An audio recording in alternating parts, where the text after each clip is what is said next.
Daddy saved the pretty lady, and when his daughter shouted those words, a billionaire's entire life changed forever because the little girl swore he was her real daddy. But what hidden truth could bind a waitress, her child, and a fallen tycoon together? And will love be enough to survive when the world tries to tear them apart? Before we get into the story, comment below where in the world you are watching from today. Charles Whitmore's sleek black Mercedes glided down Main Street, its quiet purr a stark contrast to the tumultuous thoughts in his mind. The late afternoon sun cast long shadows across the storefronts of this small southern town, their vintage charm a world away from the steel and glass towers he usually inhabited. His hands tightened on the leather steering wheel as memories of Elizabeth, his late wife, surfaced unbidden. The weight of his wedding ring, still present after 5 years, felt especially heavy today. Their children, now scattered across the country, rarely called except through their attorneys. The emptiness of his massive estate echoed their absence. Just another acquisition meeting, he muttered to himself, trying to focus on the business that brought him to this quiet corner of Georgia. But even the prospect of adding another company to his portfolio felt hollow today. A child's desperate cry pierced through his thoughts. "Daddy, save the pretty lady!" Charles slammed on the brakes, the Mercedes lurching to a halt. His eyes darted to the source of the commotion, Sophie's Diner, its neon sign flickering in the afternoon light. Outside, a scene unfolded that made his blood boil. A waitress in a blue uniform backed away from a man who reeked of alcohol even from this distance. Her dark hair had come loose from its neat bun, and fear painted her delicate features.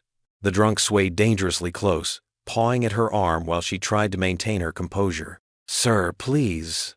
Her voice trembled but held firm. "You need to leave." Without conscious thought, Charles was out of his car, his Italian leather shoes hitting the cracked sidewalk. Years of commanding boardrooms had taught him how to project authority, and he drew on every ounce of it now. "Is there a problem here?" His deep voice cut through the tension like a knife. The drunk man spun around, nearly losing his balance.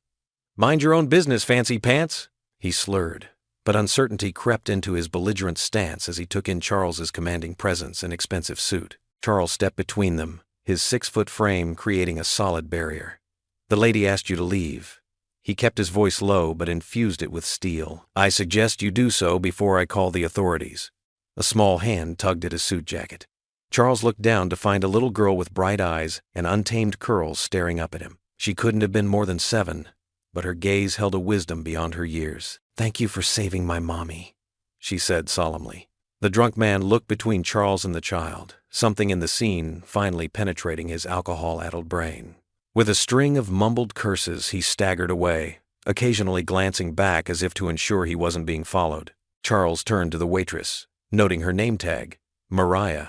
Her hands trembled as she straightened her uniform, but her eyes showed more strength than fear now. "Thank you, sir," she said, managing a small smile. "I usually handle the difficult customers, but Pete's never been quite this bad before." "Mommy, can we buy Daddy lunch?" the little girl asked, still holding on to Charles's jacket.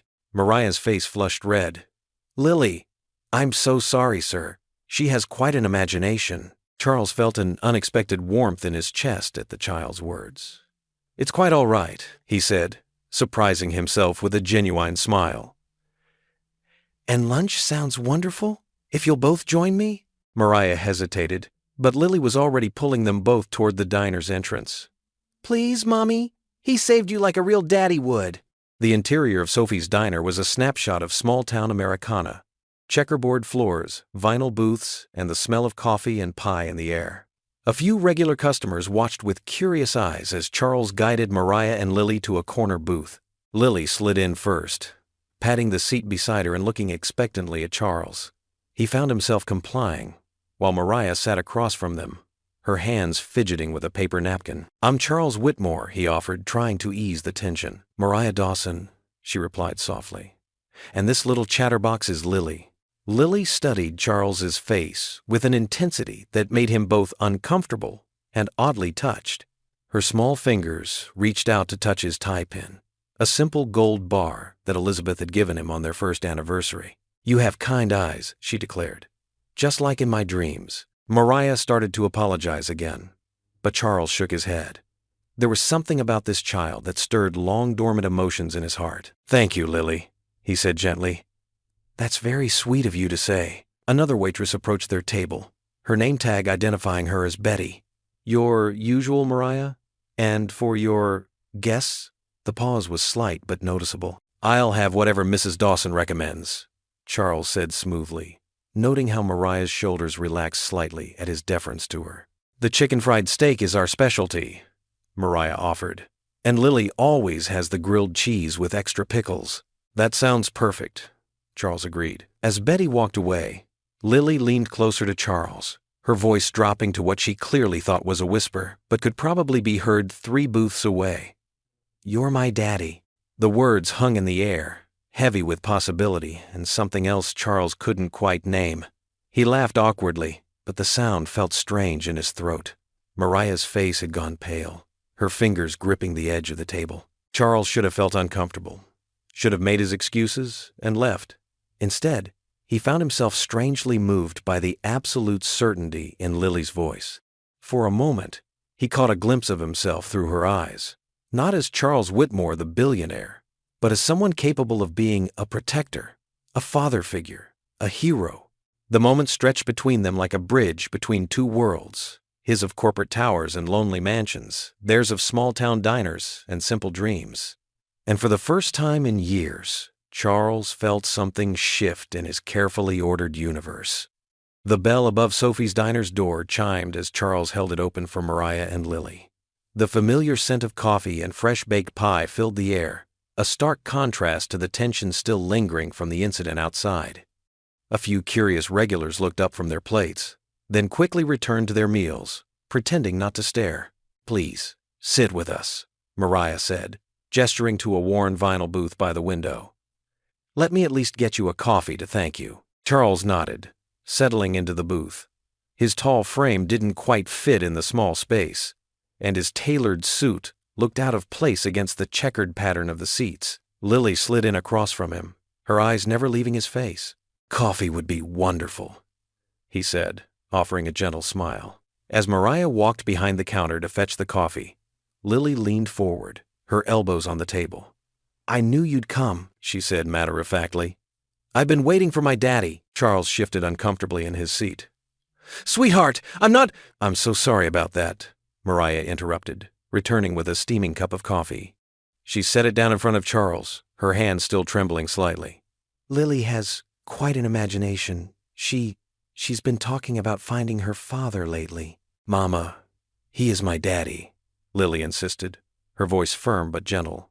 Look at his eyes. They're blue like mine. Mariah's cheeks flushed red. Lily, please. Mr. Whitmore, Charles supplied. Charles Whitmore. A coffee cup clattered against a saucer at the counter. An elderly man in overalls turned to look at them, his weathered face creased with sudden interest. Whitmore, Mariah repeated, sinking into the booth beside Lily. Of Whitmore Industries? Charles nodded, taking a sip of his coffee. It was surprisingly good, rich and robust, nothing like the pretentious blends his chef ordered. Yes, though I'm only passing through town on business.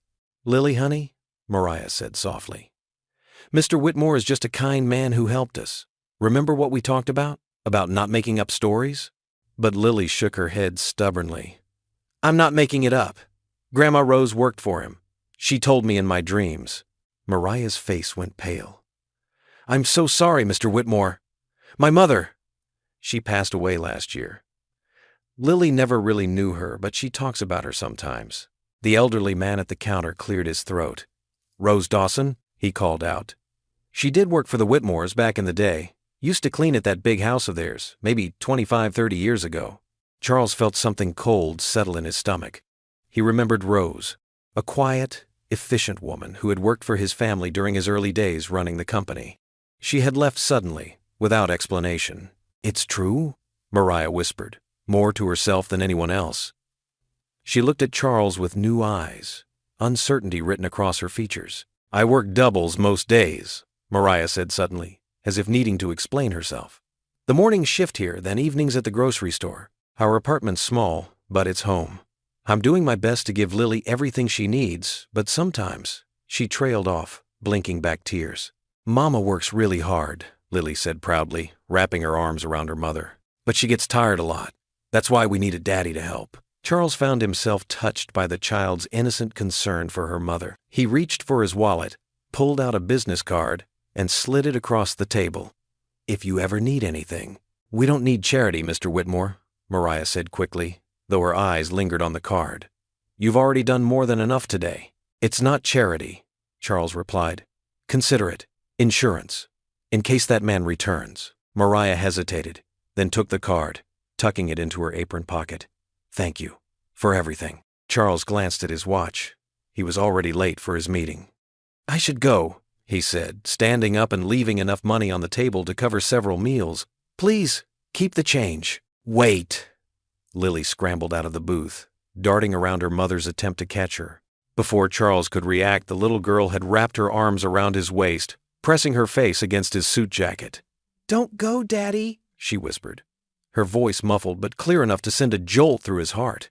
Charles stood frozen, one hand hovering uncertainly over Lily's curls. The diner had gone completely silent. Even the sizzling from the grill seemed to have paused. The simple trust in Lily's embrace struck something deep within him, something he thought had died with Elizabeth years ago. "I'm sorry," Mariah said softly, coming to gently pry Lily away. "She's not usually like this with strangers." But as Mariah drew Lily back, Charles caught a glimpse of the girl's face. Tears sparkled in her blue eyes that, he had to admit, did bear a striking resemblance to his own. The same shade that had been passed down through generations of Whitmores. The neon sign of the Pine Grove Inn flickered against the darkening sky as Charles pulled his luxury car into the nearly empty parking lot. The modest two-story building, with its weathered brick exterior and simple white trim, was a far cry from his usual accommodations. But something held him here in this small town, something he couldn't quite explain. Inside the lobby, a grandmother-type woman with silver hair looked up from her crossword puzzle, her reading glasses perched on the tip of her nose. Her eyes widened at the sight of his expensive suit. "Welcome to Pine Grove Inn," she said warmly. "I'm Martha. We don't get many visitors like yourself around here." Charles managed a tired smile. "Just need a room for the night, please." "Of course, dear. Room 205 has our best view of the town square." Martha's wrinkled hands moved slowly as she processed his credit card, "though I suspect you're used to much grander views." In his room, Charles loosened his tie and sat heavily on the edge of the bed. The mattress creaked under his weight. The room was clean but basic, a far cry from the penthouses and five-star hotels that usually surrounded him. But right now, he barely noticed the simplicity of his surroundings. His mind kept returning to those big brown eyes looking up at him, to that small voice declaring with such certainty, "You're my daddy." He walked to the window, looking out at the town square below. The streetlights cast warm pools of light on the empty sidewalks. 30 years ago, he'd walked those same streets, young and full of dreams, before he'd built his empire. The memories washed over him like a tide. Summer of 1993. He'd spent 3 months here, overseeing his father's first major business acquisition. That's when he'd met Rebecca, sweet, beautiful Rebecca, with her sunny smile and artist soul. They'd fallen hard and fast, the way young people do. But when summer ended, duty called. His father's expectations, the family legacy, his arranged marriage to Catherine, it had all seemed so important then. Charles ran a hand over his face, feeling the weight of years gone by. Catherine had been a good wife, a perfect partner in building the Whitmore empire. But they'd never had the passion he'd felt during that summer with Rebecca. After Catherine's death 2 years ago, he'd thrown himself even deeper into his work, trying to fill the emptiness. Now, standing in this small-town hotel room, the memories felt so vivid. Rebecca's laugh, the way she'd painted watercolors by the lake, how she'd talked about wanting a big family someday. He'd left without a proper goodbye, too afraid to face her. The last he'd heard, years later, was that she'd married someone else. Could it be possible? The timing, it could fit. But surely Rebecca would have told him if. Across town, in a modest apartment above the hardware store, Mariah tucked Lily into bed. The little girl clutched her favorite stuffed rabbit, but her usual bedtime smile was replaced with a thoughtful expression. "Mommy," Lily said softly, Why didn't Daddy stay with us for dinner? Mariah sat on the edge of the bed, her heart aching. Sweetheart, Mr. Whitmore isn't. He's not your daddy. Remember what we talked about? About how some children have different kinds of families? But I saw him in my dream, Lily insisted. Before he came, I knew he would save you, just like in my dream. Mariah stroked her daughter's hair, trying to find the right words. Sometimes our imagination can feel very real, especially in dreams. But we have to be careful not to confuse dreams with reality. Grandma worked for his family, Lily said sleepily. Before she went to heaven, she told me stories. Mariah froze. Her mother had indeed worked as a housekeeper for a wealthy family years ago, before Mariah was born. But she'd never mentioned the Whitmores, had she? The details of her mother's past were frustratingly fuzzy. She'd passed away when Lily was just a baby, taking her stories with her. Time for sleep, baby, Mariah whispered, kissing Lily's forehead. Sweet dreams. But long after Lily's breathing had evened out in sleep, Mariah sat in their small living room, wrapped in her mother's old quilt. The events of the day played over and over in her mind. The fear when that drunk customer had grabbed her arm. The surprise of Charles Whitmore's intervention. And most unsettling of all, the strange certainty in Lily's voice when she'd called him Daddy. Back at the Pine Grove Inn, Charles lay in the unfamiliar bed, staring at the water stains on the ceiling. The old window unit hummed loudly, fighting against the summer heat. Sleep felt impossible. Every time he closed his eyes, he saw Lily's face, saw the hope and recognition in her expression. It had to be coincidence, the imagination of a fatherless child, nothing more. He should drive back to his estate in the morning, return to his meetings and merger negotiations, forget this strange detour into the past. And yet, he couldn't shake the feeling that there was something here, something important.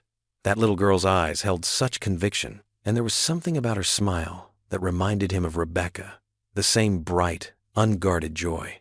The logical part of his brain, the part that had built a billion-dollar empire, told him to leave well enough alone, but for the first time in years, logic didn't seem like enough. He rolled onto his side, watching the digital clock tick away the minutes, torn between the safety of dismissal and the frightening possibility of truth. The morning sun cast long shadows across Main Street as Charles straightened his tie and pushed open the diner's glass door. The bell chimed cheerfully, and the aroma of fresh coffee and bacon wrapped around him like a warm blanket. A few early customers looked up from their newspapers and plates, their curious gazes following him to the counter. He chose the same spot he'd sat in yesterday, sliding onto the worn red vinyl stool. The counter's chrome edge gleamed under the fluorescent lights, showing tiny scratches from years of faithful service. Through the service window, he could see the cook flipping pancakes with practiced ease. Mariah emerged from the kitchen, coffee pot in hand. She stopped short when she saw him, her cheeks flushing pink. Mr. Whitmore, she said, her voice careful and measured. I didn't expect to see you again. The coffee here is excellent, Charles replied simply, though they both knew it was just diner coffee. He smoothed his silk tie against his crisp white shirt, feeling oddly self-conscious in his expensive suit. About yesterday, Mariah began, setting a heavy white mug in front of him. I'm so sorry about Lily. She has quite an imagination, and sometimes she... Please. Charles held up his hand, offering a gentle smile. No apologies necessary. Children say what's in their hearts. Mariah's shoulders relaxed slightly as she poured his coffee. The rich brown liquid swirled in the cup, steam rising in delicate curls. What can I get you for breakfast? Before Charles could answer, the bell chimed again. A blur of pink and purple burst through the door, pigtails flying and backpack bouncing. Daddy! Lily's voice rang out across the diner. She ran straight to Charles, throwing her arms around his waist before anyone could stop her. You came back! Mariah's face turned scarlet. Lily, honey, Mr. Whitmore is just here for breakfast. He's not... But he came back to see us. Lily's eyes sparkled with absolute certainty. She climbed onto the stool next to Charles, her feet dangling well above the floor. Her purple backpack was covered in glittery butterflies that caught the morning light. The door chimed again, and a woman in her mid-30s entered, dressed professionally in a modest skirt and cardigan. Her auburn hair was pulled back in a neat bun, and she carried a leather satchel. Miss Thompson, Lily waved enthusiastically, come meet my daddy. The teacher's eyebrows rose as she approached the counter, looking between Charles and Mariah with obvious curiosity. Whispers rippled through the diner like a gentle breeze. "Good morning, Lily," Miss Thompson said kindly. "And who do we have here?" "This is my daddy," Lily announced proudly. "He saved Mommy yesterday from a mean man, just like a superhero." She beamed up at Charles. "Right, Daddy?" Charles cleared his throat, aware of every eye in the diner on them. "Charles Whitmore," he introduced himself, extending his hand to Miss Thompson. "I happened to help out yesterday when there was a situation outside the diner." Miss Thompson shook his hand, her expression both curious and concerned. "Rachel Thompson. I'm Lily's first-grade teacher." She glanced at Mariah, who was pretending to be very busy wiping down the already clean counter. "Daddy, will you walk me to school?" Lily asked, her hopeful expression making Charles's heart twist in his chest. "It's just down the street, and Miss Thompson is going there too." "Lily," Mariah interrupted, her voice stern but trembling slightly. "Mr. Whitmore is a busy man.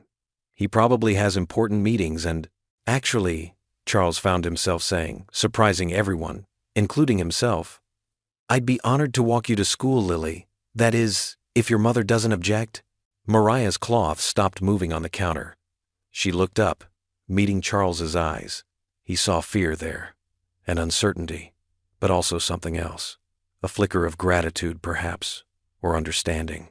"Please, Mommy?" Lily clasped her hands together. "Pretty please?" After what felt like an eternity, Mariah gave a small nod. "All right, but straight to school, young lady. No detours." Lily squealed with delight, jumping down from her stool. She grabbed Charles's hand with complete trust, tugging him toward the door. "Come on, Daddy, I'll show you my favorite trees on the way." Charles stood, leaving his untouched coffee on the counter. He pulled out his wallet and left a $100 bill beside the cup, catching Mariah's eye. "For the excellent coffee," he said softly. The morning air was crisp as they stepped outside, Lily's small hand warm in his. Miss Thompson walked a few paces ahead, giving them space while keeping a watchful eye.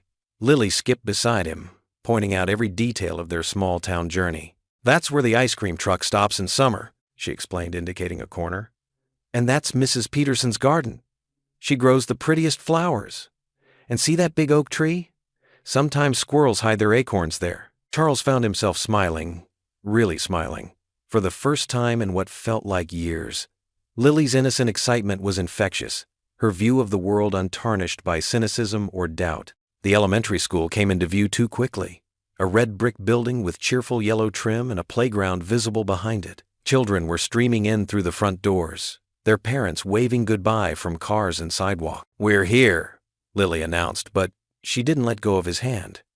Instead, she looked up at him with those earnest eyes. "Will you come walk me to school tomorrow, too?" Charles felt something shift inside his chest, a protective instinct he hadn't experienced since his own children were small. "We'll have to ask your mother about that," he said gently. "Okay." Lily gave him another quick hug around the waist. "Bye, Daddy." She skipped toward the school entrance, her backpack bouncing with each step, pigtails swinging in the morning sunlight. Charles stood rooted to the spot, watching her disappear into the building. Around him, parents were getting back into their cars or heading off to work, but he couldn't move just yet. The sight of that little girl, so trusting and full of life, had awakened something in him, a fierce desire to protect, to care, to be worthy of the faith she'd placed in him. The school bell rang, its clear tone carrying across the grounds. The last few stragglers hurried inside, and Charles finally turned away, his expensive shoes clicking on the sidewalk. But his thoughts remained with the little girl who had, in less than 24 hours, begun to change everything he thought he knew about himself. The afternoon sun cast long shadows across the cracked sidewalk as Charles pulled his car into the modest apartment complex. Paper bags of groceries filled his back seat. Fresh vegetables, fruits, pasta, and other essentials he'd carefully selected at the local market. His hands gripped the steering wheel tightly as doubt crept in. Was he overstepping? After a deep breath, he gathered the bags and made his way up the concrete stairs to apartment 2B. The building was weathered but well kept, with potted plants dotting the walkway. He could hear children playing somewhere nearby. Their laughter carried on the warm breeze. When he knocked, tiny footsteps thundered toward the door, followed by Mariah's cautioning voice. "Lily, wait! Let me check who it is first. The door opened to reveal Mariah in faded jeans and a simple blue t-shirt, her hair pulled back in a messy ponytail. Her eyes widened at the sight of the grocery bags. "Mr. Whitmore? What's all this?" Before he could answer, Lily squeezed past her mother, beaming. "Daddy, you came to visit!" "I wanted to thank you for breakfast," Charles said quickly, hefting the bags. "And please, call me Charles." Mariah's cheeks flushed. "This is too much. We can't accept—" "Please," he interrupted gently. "It's just a small thank you." Lily bounced on her toes. "Mommy, can he stay for dinner? Please, please, please?" Mariah hesitated, but Lily's pleading eyes wore her down. "Well, I suppose you're welcome to join us if you'd like, though it won't be anything fancy." Charles followed them inside. The apartment was small but tidy, with worn furniture and walls decorated with Lily's colorful artwork. A coffee table held scattered crayons and half-finished drawings. The kitchen was barely big enough for 2 people. But somehow Mariah had made it work. "Let me help," Charles offered, rolling up his sleeves as Mariah began unpacking the groceries. "You really don't have to. I insist. I may be a businessman, but I do know my way around a kitchen." Lily perched on a kitchen chair watching them work. "Daddy makes fancy business deals," she announced proudly, though she clearly had no idea what that meant. "Right, Daddy?" Charles smiled as he washed vegetables in the sink. "Sometimes, but tonight I'm just helping your mother make dinner." As they cooked, Mariah gradually relaxed. She told him about growing up in the same small town, about losing her parents in a car accident 5 years ago. Her voice grew softer as she described the struggle of working double shifts while raising Lily alone. "The diner owners have been good to us," she said, stirring the pasta sauce. "They let me work flexible hours so I can be there for Lily's school events. Not many places would do that." Charles watched her capable hands at work, noting the quiet strength in her movements. "You've done a remarkable job with Lily," he said softly. "She's an extraordinary child." Mariah's eyes grew misty. "She's my whole world. Everything I do is for her future. I'm saving what I can for her college fund, but—" She trailed off, shaking her head. "Dreams are important," Charles said. "Both yours and hers." They ate at the small kitchen table, the pasta simple but delicious. Lily chatted enthusiastically about school, her art projects, and her best friend Emma. Charles found himself drawn into her world of innocent enthusiasm, answering her endless questions about his life with patient amusement. As the evening wore on, Lily's energy finally began to fade. She curled up on the couch with her crayons, working intently on a new drawing while the adults cleaned up. "Thank you," Mariah said quietly, as they washed dishes side by side. "Not just for the groceries, but for being kind to her. She doesn't have many people in her life who—" She swallowed hard. "Well, just thank you." Charles dried his hands on a dish towel, choosing his words carefully. "You don't need to thank me. Being here, spending time with both of you, it's been a gift I didn't expect." When it was time to leave, Lily had fallen asleep on the couch, her latest drawing clutched to her chest. Charles could make out 3 figures holding hands, one tall in what appeared to be a business suit, one with long hair, and a small figure in the middle. Mariah stood in the doorway as he prepared to leave, her expression a mix of gratitude and uncertainty. The evening had shifted something between them, though neither was ready to name it. She watched silently as he made his way down the stairs, the weight of unspoken words hanging in the warm night air. Inside the apartment, Lily slept peacefully, her drawing of her new family held close to her heart. The morning sun painted golden streaks across Main Street as Charles's black car pulled up to Lily's elementary school. Inside, Lily bounced excitedly in the back seat, her backpack decorated with colorful butterflies clutched tightly to her chest. "And then we're going to learn about fractions today," she chattered, her eyes bright. "Do you know about fractions, Mr. Charles?" "I sure do," Charles replied, catching her infectious smile in the rearview mirror. "They're very important in business." Mariah sat quietly in the passenger seat, her hands folded in her lap. She'd initially protested when Charles showed up at their door that morning, insisting on driving them, but Lily's pleading eyes had won out. As they pulled up to the school entrance, other parents turned to stare. Charles Whitmore's reputation preceded him. His picture had been in enough business magazines that even in this small town people recognized him. Whispers spread like wildfire among the gathering crowd. "That's the billionaire everyone's talking about. With Mariah Dawson, the waitress?" Did you hear what happened at the diner? Lily seemed oblivious to the attention as she hopped out of the car. Bye, Mommy, bye, Daddy, she called out cheerfully, skipping toward her friends. The word Daddy caused an audible gasp from nearby parents. Mariah's cheeks flushed pink. I'm sorry, she shouldn't. It's all right, Charles said softly, watching Lily disappear into the building. Something protective stirred in his chest. Back at the diner, the gossip had reached fever pitch. Regular customers huddled over coffee cups, stealing glances at Mariah as she worked her morning shift. Some whispered about gold digging, while others defended her character. Through it all, Mariah kept her head high, though her hands trembled slightly as she poured coffee. Meanwhile, in the gleaming Whitmore Industries headquarters 2 hours away, Charles's son Edward stormed through the executive floor, his face red with anger. He burst into the boardroom, where several directors sat reviewing quarterly reports. Have you seen this? Edward slammed a local newspaper onto the polished table. The headline read, Billionaire Whitmore takes up residence in small town. Romance with local waitress? Margaret, Charles's daughter, stood in the doorway, her expression worried. Edward, please calm down. Calm down. Edward spun toward her. Our father is making a fool of himself and destroying everything we've built.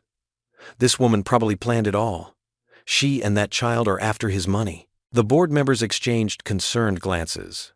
Thomas Richardson, the eldest director, cleared his throat. This could affect our stock prices, Edward. The shareholders. I know. Edward grabbed his phone, punching in his father's number with trembling fingers. It rang several times before Charles answered. Hello, Edward. Dad, what the hell are you doing? Edward's voice echoed through the boardroom. You need to come home now. End whatever game you're playing with this waitress. Charles's voice remained steady. I'm not playing any game, son. And I'm not coming home yet. The board is concerned. The shareholders are watching. You're risking everything. Maybe it's time I risk something that matters, Charles replied quietly. The line went dead. Edward stared at his phone in disbelief before turning to the board. We need to take action, now. As afternoon faded into evening, Charles sat in his hotel room, reviewing emails from his legal team. The messages grew increasingly urgent, warning of potential consequences if he didn't return to handle the mounting crisis. But his mind kept drifting to Lily's smile, to Mariah's quiet strength. A soft knock at his door interrupted his thoughts. It was Mariah, looking tired after her shift, with Lily half asleep against her shoulder. I'm sorry to bother you, Mariah said. But she insisted on saying goodnight. She was worried you might leave. Charles stepped aside to let them in. Lily lifted her head drowsily. You'll stay, won't you? You won't go away? The weight of the day's events, the gossip, Edward's anger, the board's threats, pressed heavily on Charles's shoulders. But looking at Lily's hopeful face, he knew his answer. Would you like to walk us home? Mariah asked softly, understanding in her eyes. The three of them walked through the quiet streets as stars began appearing in the darkening sky. Lily held both their hands, swinging between them contentedly. When they reached Mariah's apartment, Lily was nearly asleep on her feet. Good night, Daddy, she mumbled as Mariah carried her inside. Charles stood on the sidewalk, watching through the window as Mariah tucked Lily into bed. The little girl's eyes fluttered open one last time, searching for him. He moved closer to the window, making sure she could see him. I'll be here tomorrow, he promised, his voice carrying through the screen. Lily smiled sleepily and drifted off to sleep. From the shadows of nearby buildings, a photographer quietly snapped pictures, his camera lens catching the tender moment. The next morning's headlines would send shockwaves through the business world. But for now, in this peaceful moment, none of that seemed to matter.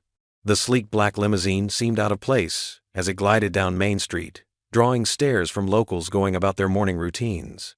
It came to a stop in front of Sally's Diner, its polished surface reflecting the warm southern Sunday. The door opened, and 3 men in expensive suits stepped out. Charles's son, Richard, followed by 2 stern-faced board members. Inside the diner, Charles sat at his usual booth, sharing breakfast with Lily and Mariah. Lily was carefully arranging her pancakes into a smiley face with strawberries when the bell above the door chimed. Father. Richard's cold voice cut through the cheerful breakfast chatter. We need to talk. Charles straightened in his seat, his jaw tightening. He recognized the two men flanking his son James Henderson and William Porter, senior board members of Whitmore Industries. "Richard," Charles acknowledged, his voice steady. "I wasn't expecting you." "Clearly." Richard's eyes swept over the scene with barely concealed disdain. "This is exactly why we're here." Lily shrunk closer to Mariah, sensing the tension. The other diners had fallen silent, watching the scene unfold. "Perhaps we should take this outside," Charles suggested, standing up. "No need," Richard replied sharply. "This won't take long." He turned to Mariah, his expression hard. "I don't know what kind of game you're playing, but it ends now." Mariah's face flushed. "Excuse me?" "We've seen this before." James Henderson cut in, his voice dripping with condescension. "Single mother, struggling waitress, suddenly cozying up to one of the wealthiest men in the state. It's textbook." Charles's hands clenched into fists. "That's enough." "No, it's not enough," Richard snapped. "While you're playing house in this backwater town, our stock is dropping. The board is losing confidence. Our partners are asking questions." William Porter stepped forward, adjusting his wire-rimmed glasses. "Charles, be reasonable. This association is damaging everything we've built. Everything your father built. How dare you?" Charles's voice was low but fierce. "You don't know anything about Mariah or Lily." "We know enough," Richard countered. "And here's what you need to know, Father. The board has called an emergency meeting. If you don't end this immediately, we'll be forced to take action. Your voting rights, your position as chairman, your assets, all of it can be frozen." The color drained from Mariah's face. She stood up slowly, her hands trembling. "I think I should go." "Mama?" Lily's small voice quivered. "Stay," Charles said firmly, turning to Mariah. "Please." But Mariah was already gathering her things, tears threatening to spill from her eyes. The other customers pretended to focus on their meals, but their ears were tuned to every word. "You can't do this," Charles growled at his son. "We already are," Richard replied coldly. "Choose wisely, Father. Your empire or your entertainment." He glanced dismissively at Mariah and Lily. Mariah hurried toward the kitchen, her waitress uniform suddenly feeling like a badge of shame. Sally, the diner's owner, tried to stop her, but Mariah pushed past, disappearing through the swinging doors. The three men left as abruptly as they had arrived, leaving Charles standing in the middle of the diner. Lily sat alone at the booth, her pancake smile now just a messy arrangement of fruit and syrup. The day dragged on, heavy with unspoken words and hurt feelings. As evening settled over the town, Charles found himself at Mariah's door, knocking softly. She opened it, her eyes red-rimmed. "We need to talk." Inside, the small apartment felt smaller than ever. The walls seemed to close in as Mariah paced the living room. "You have to go," she said finally, her voice breaking. "You have to leave us alone." "Mariah, please." "No, Charles. I heard them. I saw what happened. Your whole life, everything you've built, it's all at risk because of us." She wrapped her arms around herself. "I won't be responsible for destroying your legacy." "That's not your decision to make," Charles argued. "What they said about you, it's not true." "It doesn't matter if it's true," Mariah's voice rose. "The damage is done. People are talking. Your company is suffering. Your own son." A small gasp from the hallway made them both turn. Lily stood there in her pajamas, clutching her stuffed rabbit, tears streaming down her face. "No," she cried out. "You can't make him go. He's my daddy." "Lily, sweetheart." Mariah started, but Lily was already sobbing, her small shoulders shaking. "You promised," she wailed at Charles. "You promised you wouldn't leave." Charles took a step toward her, his heart breaking, but Mariah moved faster, scooping up her daughter. "Please," Mariah whispered over Lily's crying. "Just go."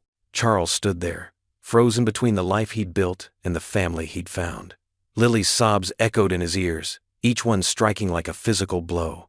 The weight of the day's events pressed down on him as he watched Mariah carry their crying daughter to her room, leaving him alone in the dimly lit living room with an impossible choice to make. The morning sun had barely risen when Lily's sobs echoed through the small apartment.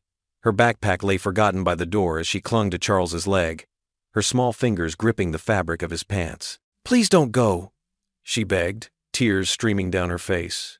"Everyone always goes away." Charles knelt down beside her, his expensive suit touching the worn carpet. The gesture felt natural now, despite how foreign it would have seemed just days ago. "Lily, sweetheart, look at me." Her big brown eyes, swimming with tears, met his. The trust in them made his chest ache. "I made you a promise," he said softly, pulling out his handkerchief to dry her cheeks. "And in all my years in business, I've never broken a promise. Not one."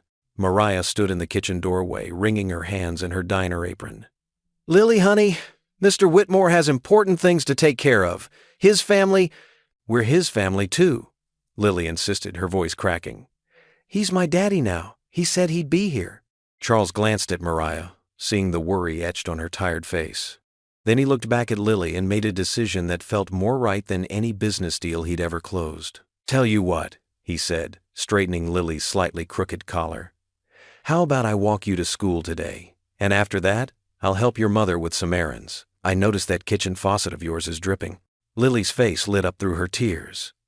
"Really? You'll stay? Really?" He squeezed her small hand. "Now, great students don't skip school, do they?" She shook her head vigorously, already running to grab her backpack. Mariah stepped forward, her voice low. "Charles, you don't have to." "I want to," he said simply. The words surprised him with their truth. The walk to school was different today. Lily skipped between them, chattering about her upcoming art project, while Charles carried her lunchbox. They passed Mrs.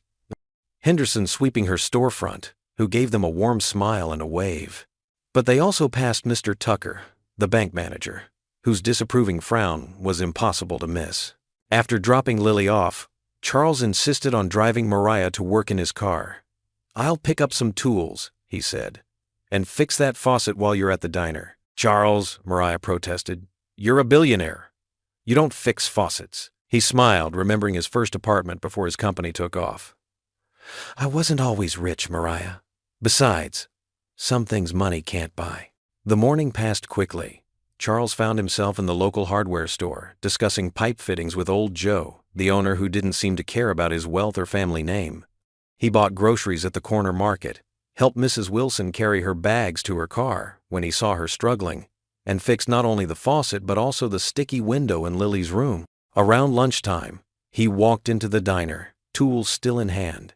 The regular customers watched as he sat at the counter, ordered a simple burger, and chatted with Mariah between her serving other tables. She seemed more relaxed now, even laughing at his terrible attempt at a joke. "You've got dirt on your cheek," she said, reaching out without thinking to brush it away. The tender gesture made both of them pause, aware of the eyes watching them. In the afternoon, Charles tackled the wobbly steps leading up to their apartment. The landlord hadn't fixed them despite Mariah's requests, but an hour of work made them sturdy again. Several neighbors stopped to watch the unusual sight of a man in expensive clothes, though now rather dusty, doing manual labor. "Never thought I'd see the day," commented old Mrs. Davis from next door, but her tone was approving. "A man who ain't afraid of honest work, no matter how rich he island." Others weren't so kind. He overheard whispers about that gold digger Mariah, and "what's he really after?" But Charles found, surprisingly, that their opinions mattered less than the smile on Lily's face when she came home from school to find him still there. As the day wound down, Charles suggested an evening walk. Lily immediately grabbed both their hands, positioning herself between them. They strolled down Main Street, past shops closing for the day and people heading home for dinner. Some folks turned away when they passed. Others pointed and whispered behind their hands, but Lily's happy chatter filled the air, and the weight of her small hand in his made the stairs fade into background noise.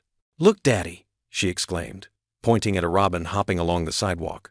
The word still caught him off guard, but now it warmed something deep in his chest. They walked past the park, where Lily waved to her friends on the playground. Some parents quickly called their children away, while others nodded in greeting. Charles felt Mariah tense beside him, but he gave her hand a reassuring squeeze. The setting sun painted the sky in shades of pink and gold, casting long shadows on the street. Lily's skip had turned into a tired shuffle, but her grip on Charles's hand remained firm. They turned down Oak Street, where the old maple trees created a canopy overhead.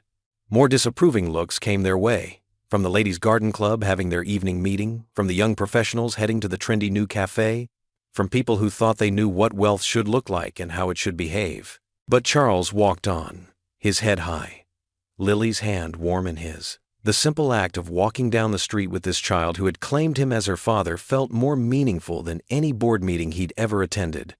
The wealth he'd accumulated over decades seemed hollow compared to the weight of Lily's trust and the quiet strength of Mariah beside him. Together, they walked toward home. Not his mansion in the city, but a modest apartment with a newly fixed faucet and sturdy steps. And despite everything his family had threatened, despite the whispers and stares, Charles felt richer than he had in years. The morning sun cast long shadows through the dusty windows of the town archives, where Charles sat surrounded by stacks of yellowed papers and faded folders. His fingers, more accustomed to signing million-dollar contracts, now carefully turned brittle pages of employee records from decades past. Here, the elderly archivist, Mrs. Peterson, pointed to a worn file. Employment records from 1985 to 1990. That's when most of the local folk worked at your company's branch here. Charles nodded, his reading glasses perched on his nose as he methodically searched through the documents. The quiet rustling of paper filled the small room, interrupted only by the occasional creak of his chair. His usual commanding presence seemed diminished in this humble setting, his expensive suit out of place among the musty archives. After an hour of searching, his heart skipped a beat. There it was. Rose Martinez, Mariah's mother, employed as a junior accountant from 1987 to 1988. His eyes scanned the yellowed paper, taking in every detail. She had excellent performance reviews, consistent attendance, and then sudden termination. "Mrs. Peterson," Charles called out, his voice tight. "Do you remember Rose Martinez?" The archivist adjusted her glasses, peering at the document. "Rose? Oh my, yes. Lovely woman, very bright. She worked at your company's local office before it closed down. There was quite a stir about her leaving, if I recall correctly." Charles leaned forward. "What kind of stir?" Mrs. Peterson's face clouded.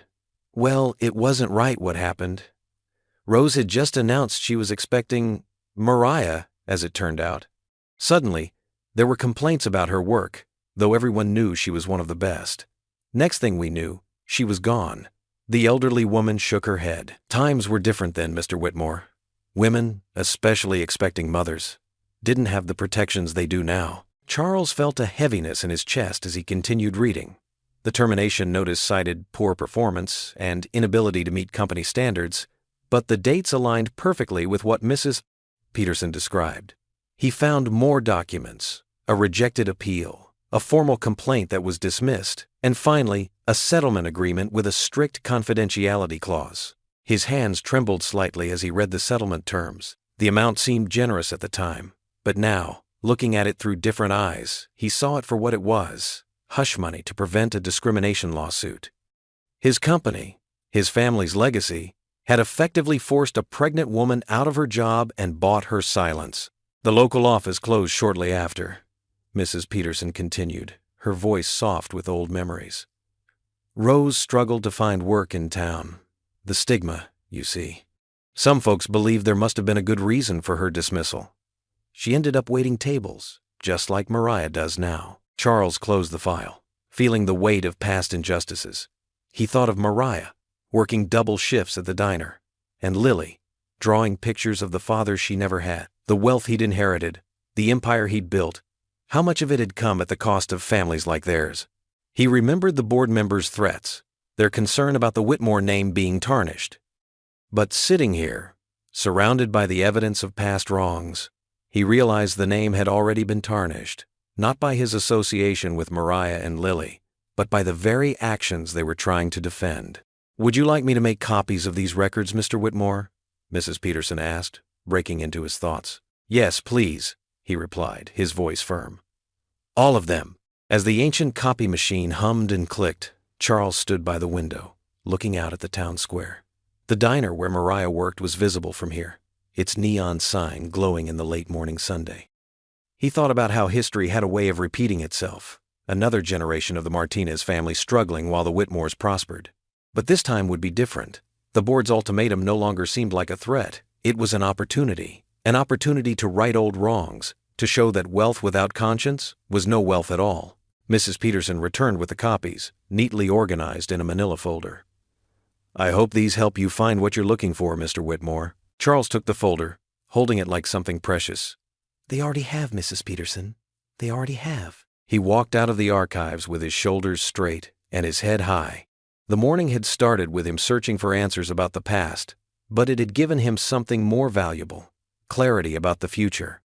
The board could threaten to take away his fortune, his position, everything he'd built, but they couldn't take away his choice to stand for what was right.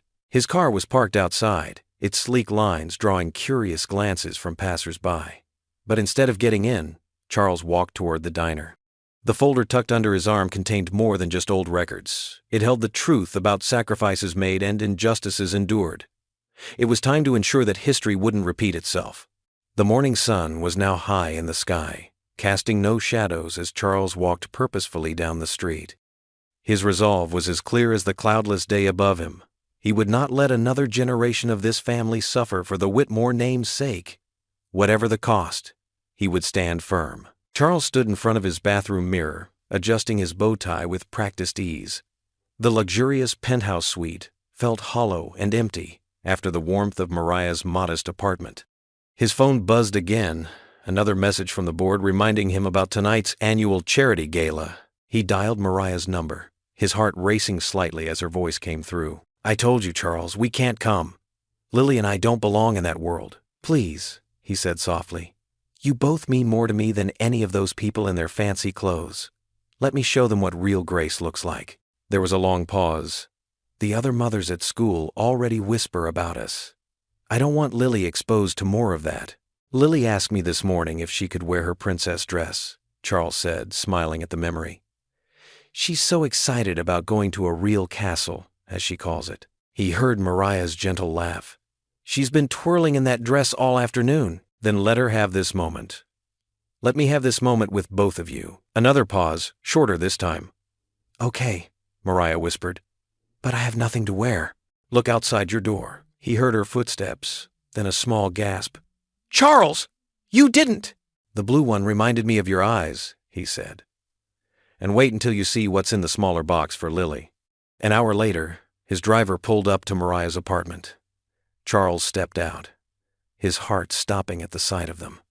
Mariah wore the midnight blue gown he'd chosen, her hair swept up elegantly. Beside her, Lily bounced in her new dress, a miniature version of her mother's. "You look beautiful," he said, his voice thick with emotion. "Both of you." Lily ran to him, hugging his legs. "You look handsome, Daddy. Like a prince." He caught Mariah's eye, seeing her usual protest at Lily's words die on her lips. Instead, she smiled softly. The drive to the city's grand hotel was filled with Lily's excited chatter. She pressed her face against the window, pointing at every lit-up building. "Look, Mommy, it's like a fairy tale." The hotel entrance blazed with camera flashes. Charles squeezed Mariah's hand, feeling her tension. "Just breathe. You belong here as much as anyone." They stepped out into the lights. Whispers rippled through the crowd of socialites and reporters. Charles held his head high, Lily's small hand in his left, Mariah's in his right. "Mr. Whitmore," reporters called out. "Who are your guests?" He guided them past without comment, but Lily waved cheerfully. "Hi, I'm Lily, and that's my mommy, and this is my daddy." More whispers. More flashes. Charles felt Mariah stiffen beside him, but she kept walking. Grace in every step. Inside the grand ballroom, crystal chandeliers cast warm light over hundreds of guests in designer clothes. Board members and business associates stared openly. Charles's son Marcus stood with a group of executives, his face dark with disapproval. "Wow," Lily breathed, her eyes wide. "It really is a castle." A server passed with a tray of drinks. Charles took 2 champagne flutes, handing one to Mariah, and a sparkling apple juice for Lily. "A toast," he said, kneeling to Lily's level, "to the 2 most beautiful princesses in the room." Lily giggled, carefully clinking her glass with theirs. The evening proceeded with dinner and dancing. Charles taught Lily to waltz, letting her stand on his shoes as they moved across the floor. Her laughter drew smiles from even the most hardened socialites. Finally, It was time for his speech. As chairman of the charity foundation, he was expected to address the crowd. He kissed Lily's cheek and squeezed Mariah's hand before walking to the podium. The room fell silent. Hundreds of eyes watched him, some curious, some hostile. He cleared his throat. Ladies and gentlemen, for years I've stood here talking about numbers. Donations raised, lives theoretically changed. But tonight, I want to talk about real wealth. He found Mariah and Lily in the crowd, drawing strength from their presence. A wise little girl recently showed me that true wealth isn't measured in dollars or stock prices. It's measured in moments of pure joy, in the courage to stand up for what's right, in the strength to love without conditions. The crowd stirred uncomfortably. He continued, his voice growing stronger. I've spent decades building an empire of money and influence, but it took a 7-year-old child to show me what I was missing. She looked past my wealth, past my name, and saw something I'd forgotten was there. A heart capable of love. Lily beamed at him from her spot beside Mariah, who dabbed at her eyes with a napkin. True wealth, Charles said, his voice carrying to every corner of the room, is not what you keep, but who you keep beside you. It's not about the size of your house, but the love that fills it. It's not about the power you wield, but the lives you touch. The silence in the room was absolute now. Even the servers had stopped to listen. Tonight we're here to raise money for families in need. But maybe what they need isn't just our money. Maybe they need our hearts, our time, our genuine care and respect. He looked directly at his board members, at his son. I've learned that lesson from 2 remarkable people who have changed my life. And if that means choosing love over power, family over fortune, then I make that choice gladly. Applause started slowly, then built to a thunderous level. Lily broke free from Mariah and ran to the stage, her dress swishing. Charles lifted her into his arms as cameras flashed everywhere. I love you, Daddy, she said into his microphone, causing laughter and more applause. Mariah walked toward them, tears streaming down her face. Charles held out his hand to her, and she took it, completing their tableau on stage. The applause continued, mixed now with excited whispers and the constant click of cameras. Charles held his family close, savoring this moment of triumph. In the crowd, he could see some board members huddled together, their faces grim, but he didn't care. For this shining moment, love had won. The morning sun barely peeked through the curtains of Mariah's small apartment when her phone started buzzing incessantly. She reached for it, still groggy from a restless night after the gala. Her eyes widened as notification after notification flooded her screen. Gold digger waitress snares billionaire, screamed one headline. Whitmore empire under siege by small-town seductress, declared another. Her hands trembled as she scrolled through the vicious articles, each one painting her as a calculated manipulator who had trapped Charles Whitmore. In the kitchen, the coffee maker gurgled to life, just as someone knocked at the door. Charles stood there, his usual crisp appearance, slightly disheveled. Have you seen the news? He asked, his voice tight with concern. Mariah nodded, unable to speak. She stepped aside to let him in, noticing the flash of cameras from across the street. Reporters had already gathered, their hungry lenses focused on her modest apartment building. My lawyer called, Charles said, settling heavily onto her worn couch. The board held an emergency meeting this morning. He paused, running a hand through his silver hair. They've frozen all my accounts and removed me from my position, effective immediately. Mariah's coffee cup clattered against the counter as she set it down. They can't do that, can they? They can, and they did. Charles attempted a smile, but it didn't reach his eyes. Apparently, my recent behavior demonstrates unstable decision-making that puts the company at risk. Outside, voices grew louder. Mariah peeked through the curtains to see a small crowd gathering. Some held signs, "Gold Digger Go Home," and "Protect the Whitmore Legacy." Her stomach churned. I never asked for any of this, she whispered, tears welling in her eyes. I never wanted your money or your company. She broke off, wrapping her arms around herself. I know, Charles said softly, moving to stand beside her. This isn't your fault. Down the hall, Lily's bedroom door creaked open. The little girl emerged, still in her pajamas, her usual bright smile absent. She clutched her favorite stuffed rabbit, watching them with worried eyes. Why are there people yelling outside? She asked in a small voice. Mariah quickly wiped her eyes. "It's nothing, sweetie. Why don't you go get dressed for school?" But Lily didn't move. She stood frozen in the hallway, her lower lip trembling. "They're saying mean things about Mommy. I heard them from my window." Charles crossed the room and knelt before her. "Sometimes people say unkind things when they don't understand something. But that doesn't make those things true." A rock struck the window, making them all jump. The crowd outside had grown larger, their chants becoming more aggressive. Mariah's phone rang. The diner manager telling her not to come in today, until things settled down.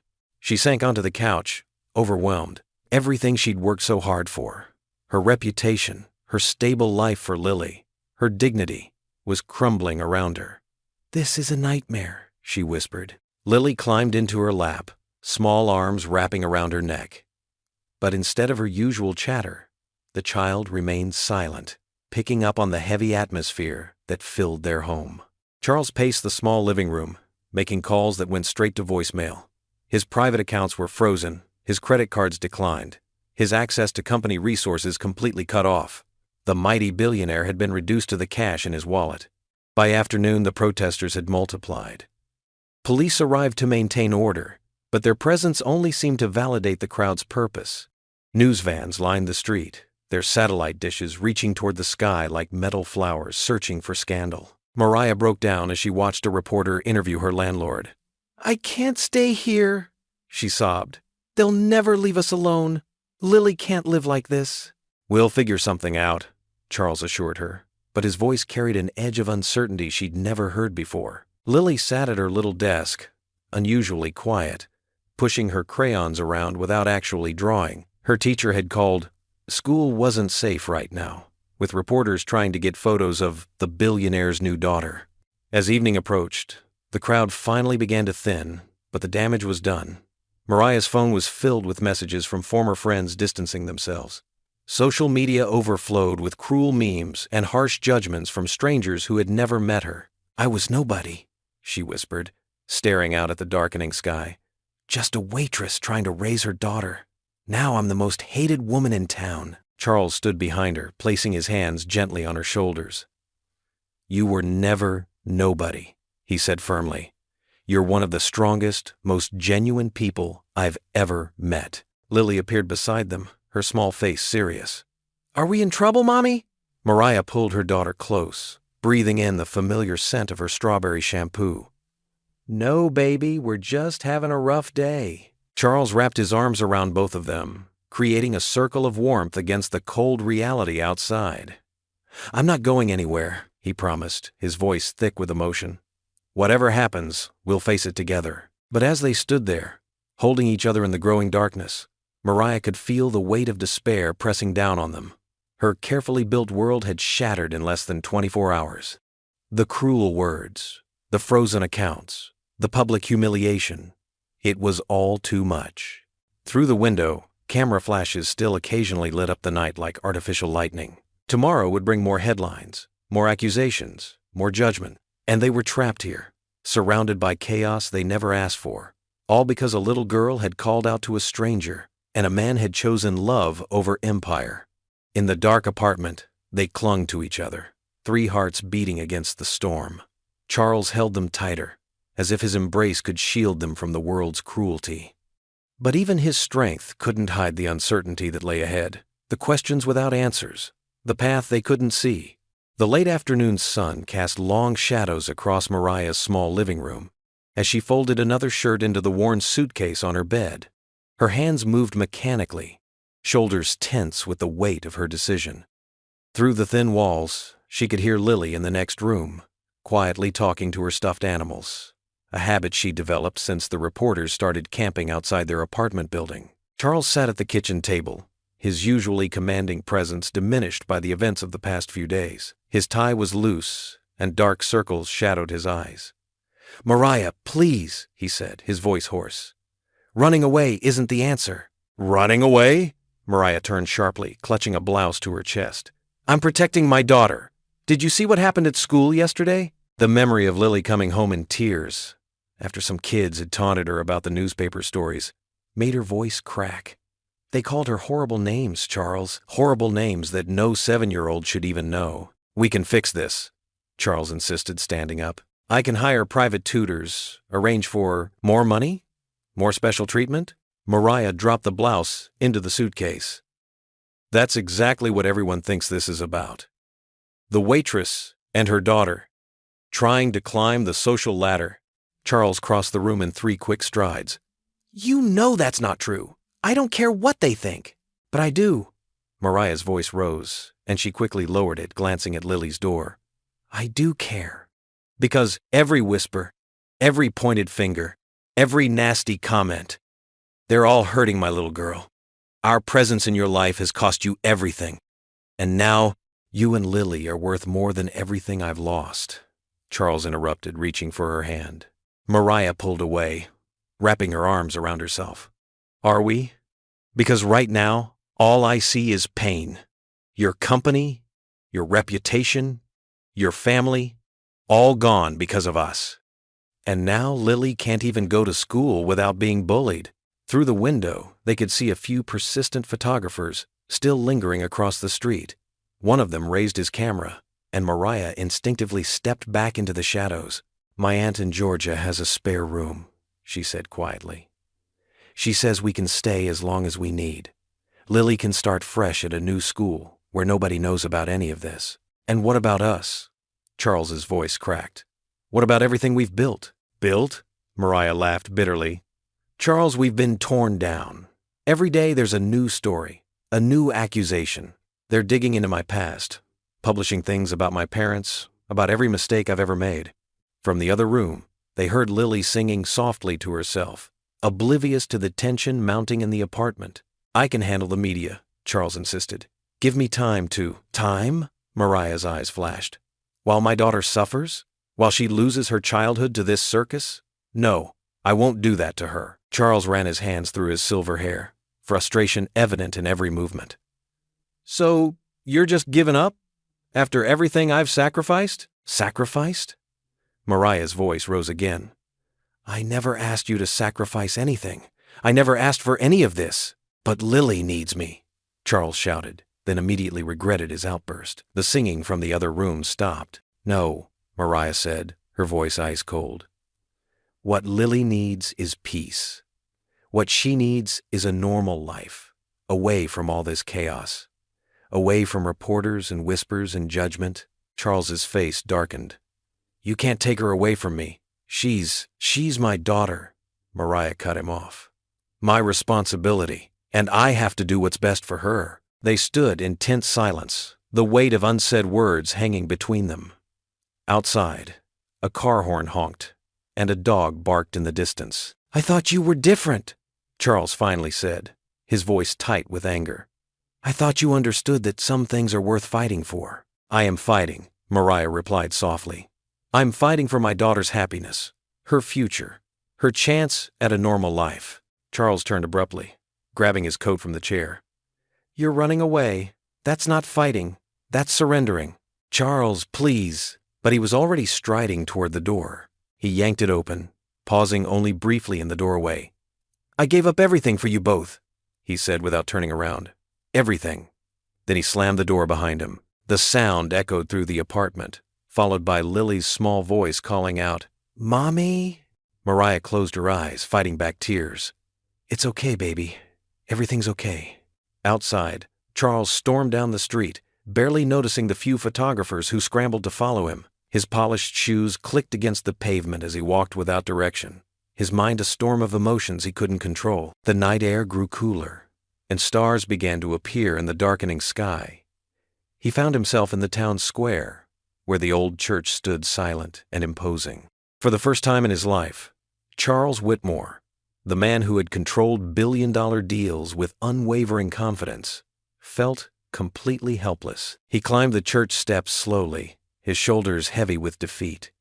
The stone was cool under his knees as he knelt, looking up at the towering steeple against the star-filled sky. I don't know what to do, he whispered, his voice breaking. For the first time in my life, I don't know how to fix this. Please, show me the way. His words hung in the night air, a prayer from a man who had always believed he could solve any problem with money or power. Now stripped of both, and facing the possibility of losing the two people who had shown him what true wealth really meant. The morning sun had barely peeked over the horizon when Charles stood outside Wilson's Hardware, the town's oldest store. His polished Italian shoes, now scuffed from days of wear, felt out of place on the cracked sidewalk. Through the dusty window, he could see old Mr. Wilson struggling to organize his inventory, papers scattered across the counter. Charles straightened his shoulders, adjusted his now wrinkled tie, and pushed open the door. The little bell above tinkled, announcing his presence. Mr. Wilson glanced up, his weathered face showing surprise at seeing the former billionaire in his humble shop. "Mr. Wilson," Charles said, clearing his throat. "I couldn't help but notice you're having trouble with your books." The older man's eyes narrowed slightly. "Now listen here, Mr. Whitmore. If you're thinking of buying me out—" No. Charles raised his hands. "I'm here to offer my services. I noticed your help wanted sign, and well," he gestured to the mess of papers, "I know a thing or two about business management." Mr. Wilson leaned against the counter, studying Charles with skeptical eyes. "You? Work here? For minimum wage?" "I would consider it an honor," Charles replied, his voice steady despite the flutter of nervousness in his stomach, a feeling he hadn't experienced since his first job interview decades ago. After a long moment, Mr. Wilson's face softened. "Well, I suppose we could use someone who knows their way around a spreadsheet. Though I warn you, there's heavy lifting involved too." Charles rolled up his sleeves, revealing arms that had never moved inventory before. "Just show me where to start." The morning passed in a blur of activity. Charles learned to operate the ancient cash register, moved boxes of nails and screws, and organized the chaotic backroom. His hands, soft from years of boardroom meetings, began developing calluses. By lunchtime, his pristine white shirt was stained with dust and sweat. Word spread quickly through the small town. People began dropping by, some out of curiosity, others to witness what they thought would be the amusing sight of a fallen billionaire fumbling with manual labor. But what they saw instead was a man working earnestly, treating customers with respect, and slowly mastering the art of cutting keys and mixing paint. Around noon, Mrs. Thompson, who ran the bakery next door, brought over a paper bag. "Thought you might be hungry," she said, placing a still warm sandwich on the counter. "It's how we welcome new neighbors around here." Charles blinked, touched by the simple gesture. "Thank you, Mrs. Thompson. That's very kind." As the afternoon wore on, more locals stopped by. Old Pete, the retired mechanic, spent an hour teaching Charles how to properly arrange tool displays. Sarah from the flower shop offered advice about dealing with the temperamental air conditioning unit. By closing time, Charles had reorganized the store's inventory system, balanced the books, and even made a few sales. His muscles ached in places he didn't know existed, but there was a satisfaction in the physical work he'd never found in corporate dealings. Mr. Wilson counted the day's earnings, his eyebrows rising. "Well, I'll be damned. Best day we've had in months." He looked at Charles with newfound respect. "Same time tomorrow?" "Yes, sir," Charles replied, and he meant it. As he locked up the store, he noticed Mariah across the street, watching from the diner's window. Their eyes met briefly before she turned away, but not before he caught the hint of a smile on her face. The next few days followed a similar pattern. Charles arrived early, worked hard, and learned something new each day. The townspeople's initial skepticism began to fade. They saw him helping elderly customers carry heavy purchases to their cars, patiently explaining home repair basics to nervous first-time homeowners, and staying late to help Mr. Wilson with the monthly accounts. One particularly busy afternoon, while Charles was explaining the differences between Phillips and flathead screwdrivers to a young couple, the bell above the door chimed. Lily burst in, her backpack bouncing, with Mariah following close behind. "Daddy!" Lily shouted, running straight for him. The couple stepped aside, smiling as the little girl threw herself into Charles's arms. The store fell silent. In previous weeks, such a scene would have sparked uncomfortable whispers and judgmental stares. But today was different. Mrs. Peterson, picking out garden supplies, beamed. Mr. Rodriguez, waiting at the register, nodded approvingly. Even old Mr. Wilson dabbed at his eyes with a handkerchief. Charles lifted Lily up, not caring that his work apron was covered in sawdust. "Hello, sweetheart," he said, his voice thick with emotion. "How was school today?" "I got an A on my math test." Lily announced proudly, loud enough for everyone to hear. "Can you help me with my homework later, please?" "Of course I can," Charles replied, looking over Lily's shoulder at Mariah, who stood in the doorway. Her eyes were soft, a marked change from the guarded expression she'd worn for days. The other customers in the store went about their business, but there was a different energy now. Warm smiles instead of whispers, nods of acceptance instead of turned backs. Charles set Lily down gently and returned to helping the young couple, but not before catching Mariah's eye again. This time, she held his gaze, and the smile she gave him reached all the way to her eyes. As the afternoon sun streamed through the store windows, casting a golden glow over the tools and hardware, Charles realized something profound. Here, in this humble store, covered in dust and wearing a work apron, he felt more respected than he ever had in his gleaming corporate office. The wealth he'd lost seemed insignificant compared to the genuine connections he was building. One nail, one smile, one honest day's work at a time. The early morning sun cast long shadows across Main Street as Charles adjusted his plain work shirt so different from his usual tailored suits.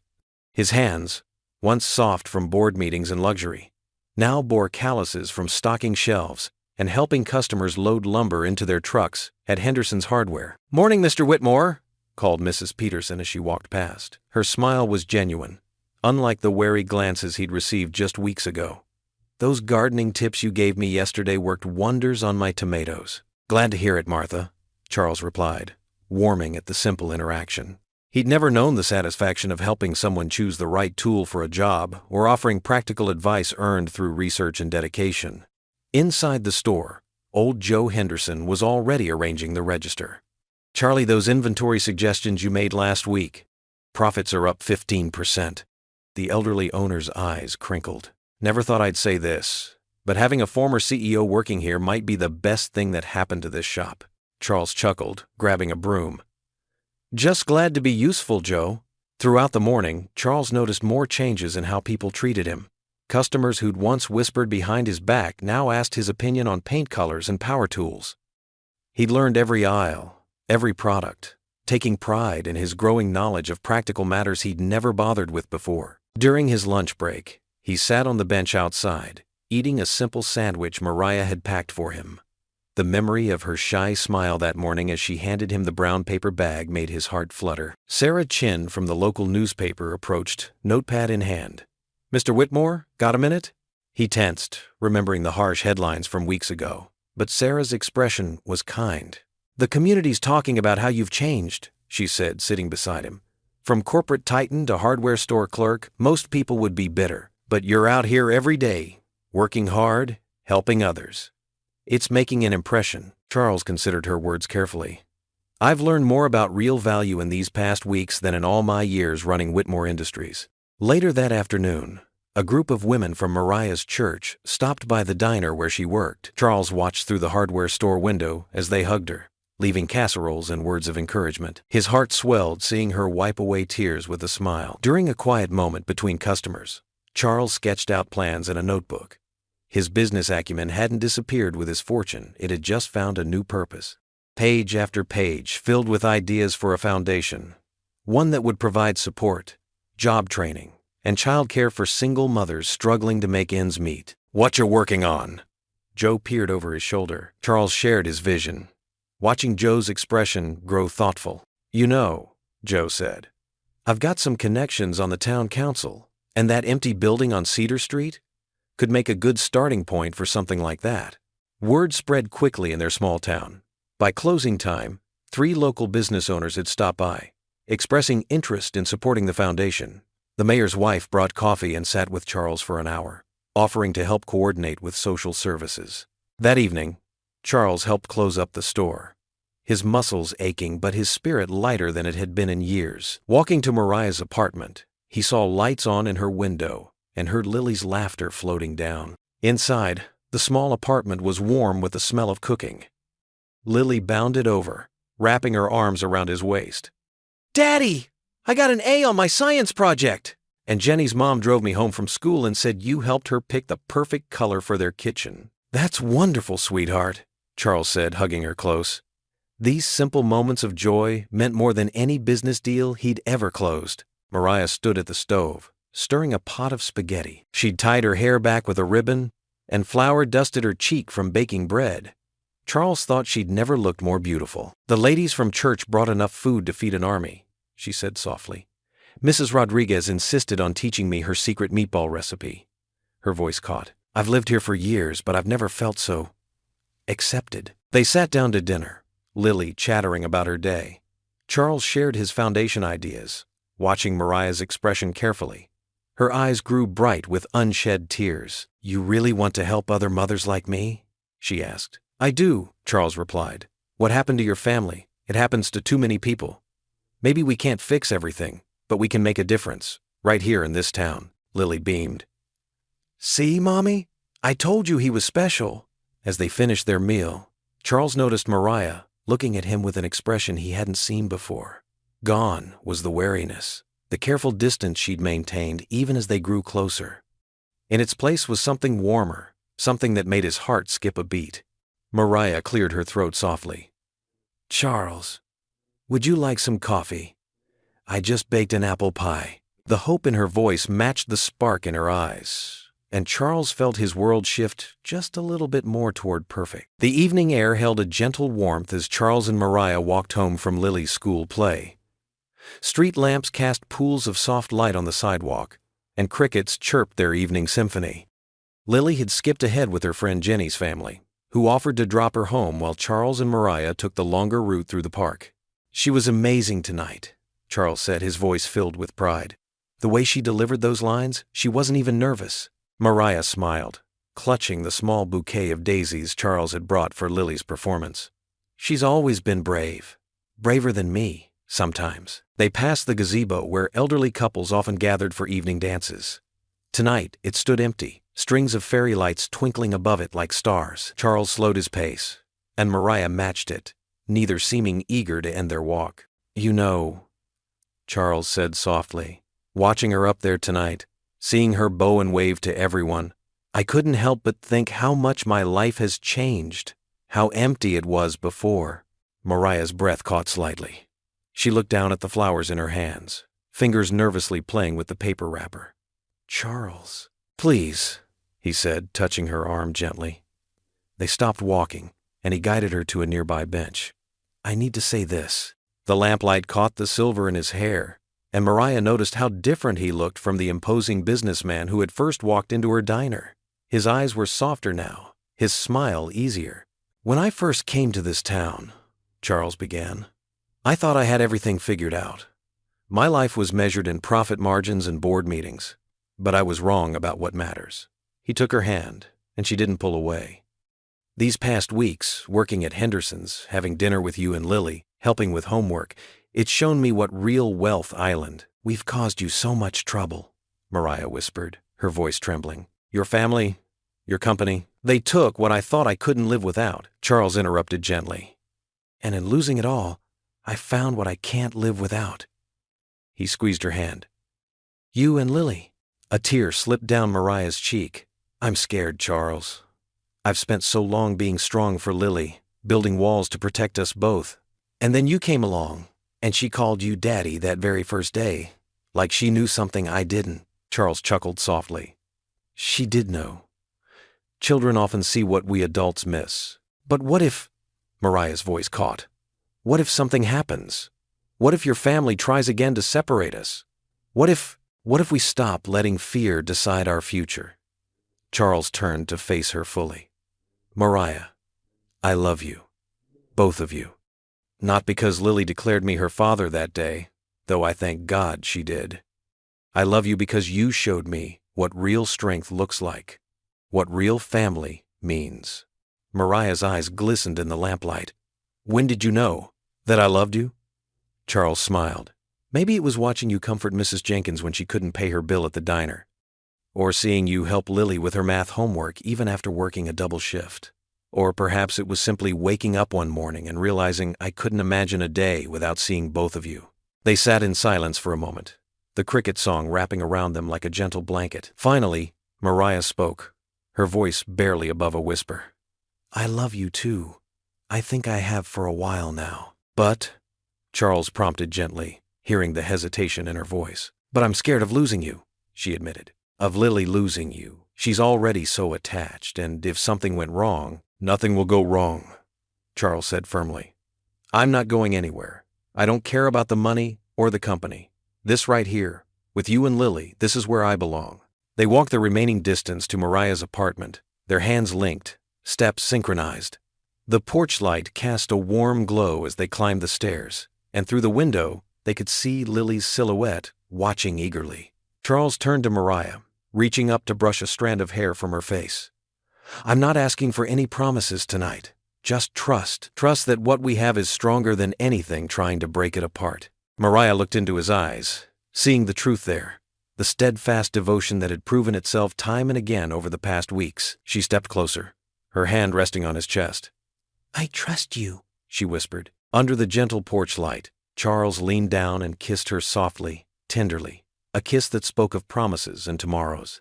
Through the window, Lily's delighted giggle could be heard, and when they pulled apart, they saw her beaming face pressed against the glass, hands clasped together in joy. In that moment, on a simple porch in a small town, 3 hearts beat as one, united by love that had grown from the most unexpected beginning into something beautiful and true. The community hall buzzed with nervous energy as people filed in, filling every available chair. Sunlight streamed through tall windows, casting warm patches on the worn wooden floor. Handmade banners decorated the walls, and a simple podium stood center stage, adorned with fresh flowers from Mrs. Henderson's garden. Charles adjusted his tie, not the expensive silk ones he used to wear, but a modest blue one Lily had picked out at the department store. His hands trembled slightly as he reviewed his notes. From behind the stage curtain, he could hear the murmur of the crowd growing. Mariah appeared beside him, wearing a simple cream-colored dress. "The hall's packed," she whispered, squeezing his hand.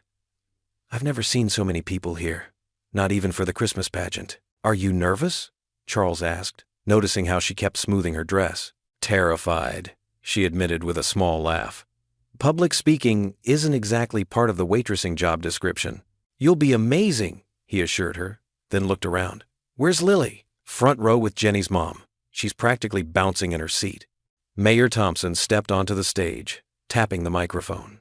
The feedback made everyone wince, but his warm chuckle eased the tension. "Friends and neighbors," he began, "we're here today to witness something special. Something that proves the heart of our community beats stronger than ever." Charles watched from the wings as the mayor continued. "When Charles Whitmore first drove through our town, none of us could have predicted how he'd change our lives. Some of us, myself included, were skeptical when he stayed.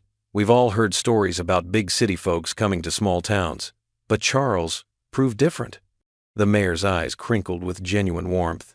"He showed us that true character isn't measured by the size of your bank account, but by the size of your heart. And today, he's proving it again. Ladies and gentlemen, please welcome Charles Whitmore." The applause was tentative at first, then grew stronger as Charles walked onto the stage. He shook the mayor's hand and stood at the podium, taking in the familiar faces. Mrs. Henderson from the hardware store, Bob from the auto shop, Sarah from the flower stand. All these people who had become more than just neighbors, they were family now. "Thank you all for coming," Charles began, his voice steady despite his nerves. "When I first conceived the idea for the Lily Grace Foundation, it wasn't in a boardroom or over expensive dinners. It was sitting at my kitchen table, watching Mariah help Lily with her homework after working a double shift." He paused, letting his words sink in. "I saw the strength it takes to be a single parent, the courage it requires to face each day, to make ends meet, to keep smiling even when you're exhausted.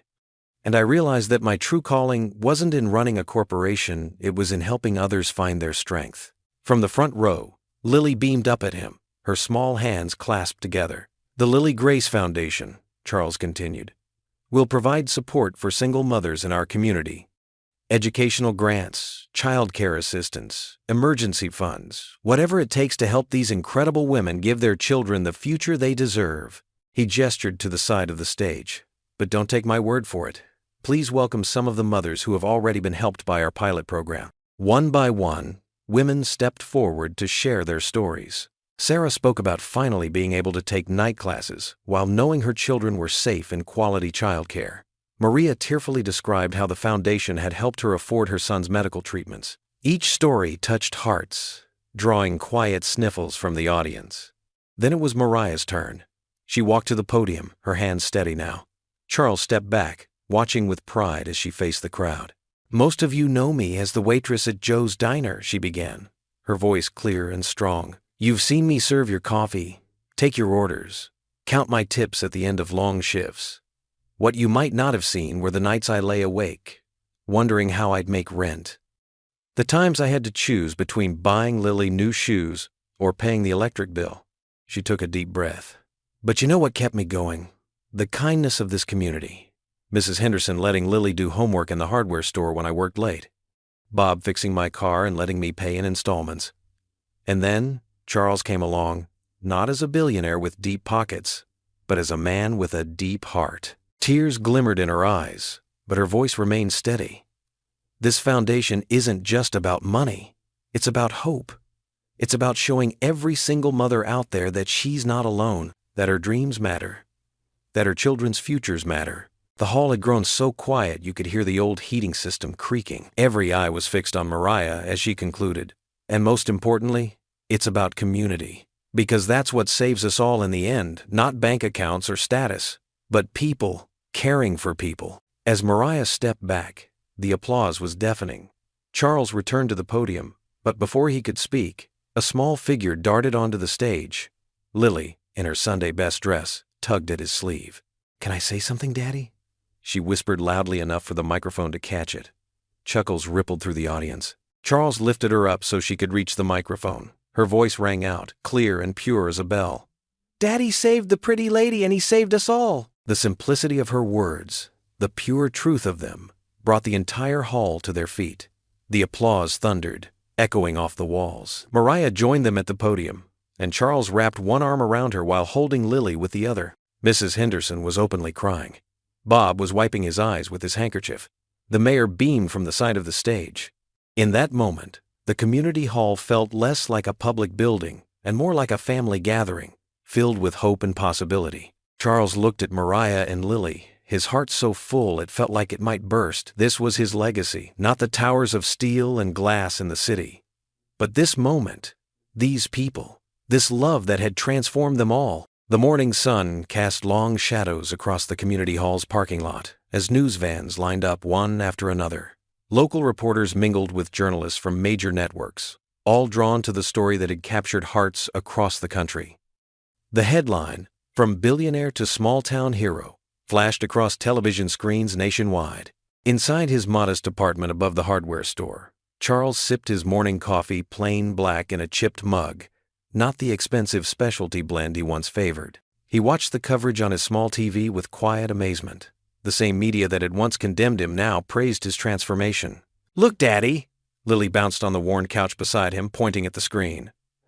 "They're talking about our foundation." The reporter on screen stood in front of the newly painted sign for the Lily Grace Foundation. In an unprecedented turn of events, former billionaire Charles Whitmore has established a foundation dedicated to supporting single mothers in need. Local residents describe it as a testament to the power of love and community. Mariah emerged from the kitchen, wiping her hands on a dish towel.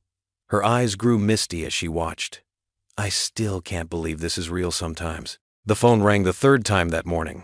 Charles answered to find his former board member, Thomas Reed, on the line. "Charles the First, we were wrong." Thomas's voice cracked. "The board wants to reinstate you. Full control. No conditions." Charles smiled, watching Lily help Mariah fold laundry. "Thank you, Thomas. But my answer hasn't changed. I found something worth more than any company." Letters arrived daily now, some from old business associates expressing regret, others from his children attempting to rebuild bridges. His daughter Sarah's note touched him deeply. "Dad, seeing you stand up for love made me understand you better than all those years in the mansion ever did." The local diner where it all began had become a tourist attraction. People came hoping to meet the billionaire who chose love over money. But they found instead a man in work clothes, helping fix the diner's old air conditioning unit or teaching Lily how to count change at the register. Mariah flourished in her new role as the foundation's director. Her quiet strength touched other struggling mothers, showing them that hope could bloom in the hardest places. The same women who once whispered behind her back now sought her advice and friendship. One afternoon, Charles stood back and watched her counsel a young mother, remembering how far they'd come. Mariah's eyes shone with purpose as she helped the woman fill out housing assistance forms. She'd found her calling, just as he'd found his. The hardware store thrived under Charles's guidance. He transformed it into a community hub where people gathered not just to buy tools, but to share stories and help each other. His business acumen, once used to build skyscrapers, now helped small business owners stay afloat. Local churches and community groups rallied around the foundation. Donation boxes appeared in shops throughout town. Children emptied piggy banks, and elderly residents contributed what they could. It wasn't millions, but every dollar came with genuine care. The mayor, who had once avoided Charles during the scandal, now proudly introduced him at town meetings. Mr. Whitmore showed us that true wealth isn't in bank accounts, it's in the hearts we touch and the lives we change. One crisp Sunday morning, Charles adjusted his tie in the mirror, the same blue one Lily had chosen months ago. Mariah appeared behind him, smoothing her simple dress. "Ready?" she asked, slipping her hand into his.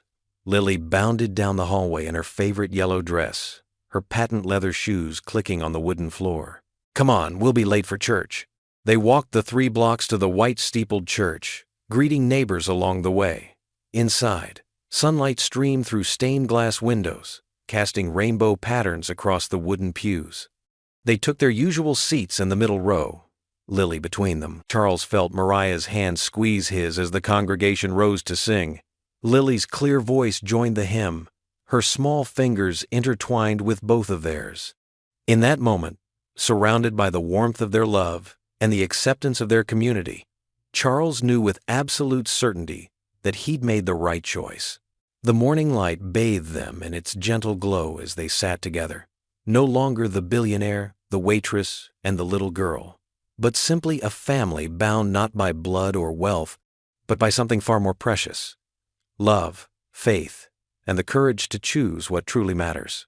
As the pastor's words filled the sanctuary, Charles looked at their joined hands, his weathered one, Mariah's gentle one, and Lily's small one between them. In these simple touches, he found all the riches he'd ever need. The autumn breeze carried the sound of children's laughter through the town park. Golden leaves danced around the shiny new playground equipment that gleamed under the late afternoon sunday. A red ribbon stretched across the entrance, waiting to be cut at the official opening ceremony. Charles stood near the podium, his hands clasped behind his back, watching as families gathered on the freshly laid wood chips. Gone was his expensive suit, replaced by comfortable jeans and a warm sweater that Mariah had picked out for him at the local department store. The change in his wardrobe matched the change in his heart. Simpler, more genuine, more at peace. Mariah moved beside him, slipping her hand into his. She wore a pretty blue dress, her hair caught up in a casual bun. "Can you believe how many people came?" she whispered, squeezing his fingers. "Look at all my friends!" Lily bounced on her toes, her pigtails swinging with excitement. She wore her favorite yellow dress, insisting it matched the sunshine of the happy day. Mayor Thompson approached the microphone, tapping it twice. "Friends and neighbors," she began, "we're gathered here today to celebrate something special, not just a new playground, but the power of love and community." She gestured toward the bronze plaque that gleamed near the playground's entrance. The Lily Grace Memorial Playground stands as a testament to what happens when we open our hearts to others. Charles felt Lily press against his side, her small hand slipping into his free one. His heart swelled as he looked down at her beaming face. The plaque had been his surprise for her, a permanent reminder that one little girl's faith could change so many lives. The crowd clapped as Mayor Thompson continued.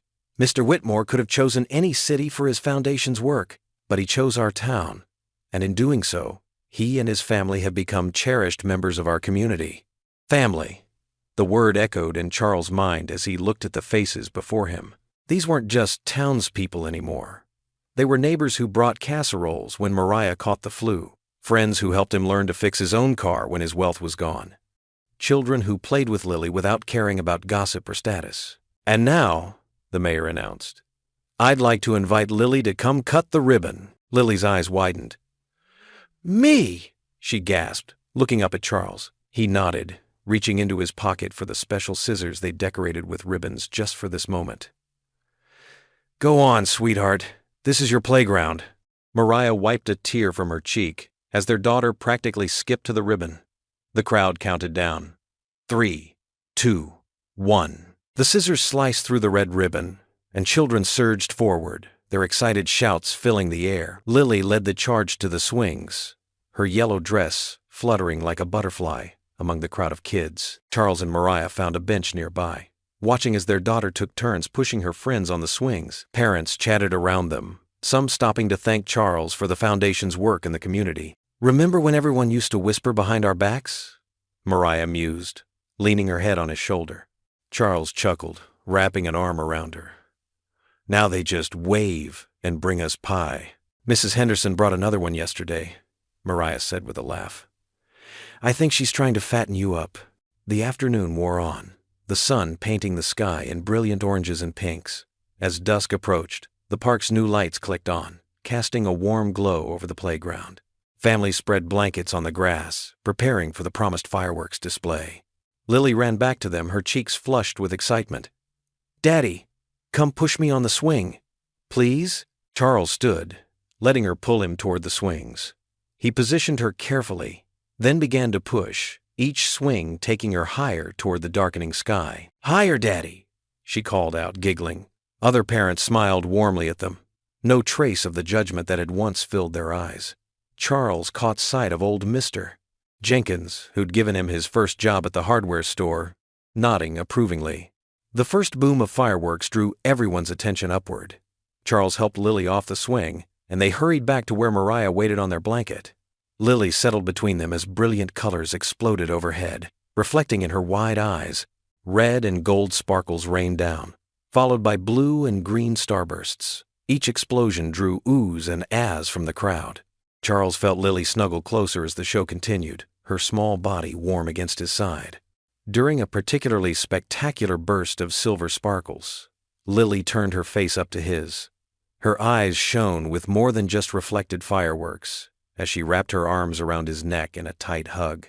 I told you, Daddy, she whispered in his ear, her voice full of that simple, pure faith that had changed his life forever.